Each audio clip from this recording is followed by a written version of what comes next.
কিশোরগঞ্জের ভৈরবে হাঁস ভর্তি পিকআপ ডাকাতির ঘটনায় দুদিন পর 1420টি হাঁস উদ্ধার করেছে পুলিশ। একই সঙ্গে 3 জনকে গ্রেফতার করা হয়।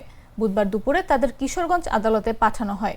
এর আগে মঙ্গলবার রাতে কিশোরগঞ্জের বাজিতপুরের বিভিন্ন এলাকা থেকে তাদের গ্রেফতার করা হয়। পুলিশ সূত্রে জানা যায় 28 জুন রাতে চালক ও হেলপার নেত্রকোনার কেন্দুয়া নরখানার শিবপুর এলাকার রোকন মিয়ার 1435টি পাতি হাঁস পিকআপ ভর্তি করে ফেনীর পরশুরামের উদ্দেশ্যে রওনা করেন। পথিমধ্যে 29 জুন রাত 3টার দিকে লক্ষ্মীপুর কাশবন রেস্টুরেন্টে সংলগ্ন রাস্তায় একটি প্রাইভেট কার আড়াআড়ি করে রেখে পিকআপের গতিরোধ করা হয়।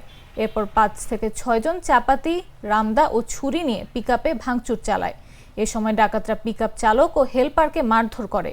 ভুক্তভোগী ব্যবসায়ী আব্দুল হান্নান মিয়া বলেন, ডাকাতির ঘটনায় থানায় মামলা করার দুদিন পর লুট হওয়া 1435টি হাঁসের মধ্যে 1420টি হাঁস উদ্ধার করেছে পুলিশ।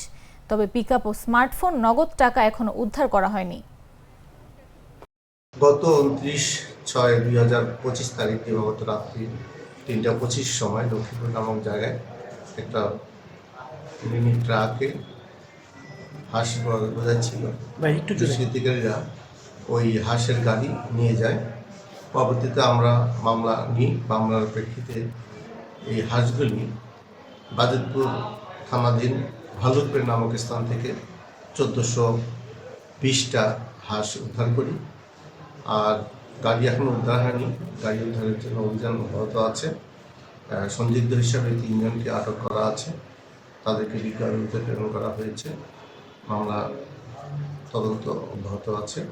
মূলত এই যারা ডাকাত তাদের সহযোগী এবং বিক্রির আগে তারা যেখানে রেখে এসেছিল সেই এলাকায় ঘোরাফেরা করছে এবং হাঁসের ব্যাপারে তারা জানে এবং এর সাথে সংশ্লিষ্টতা আছে।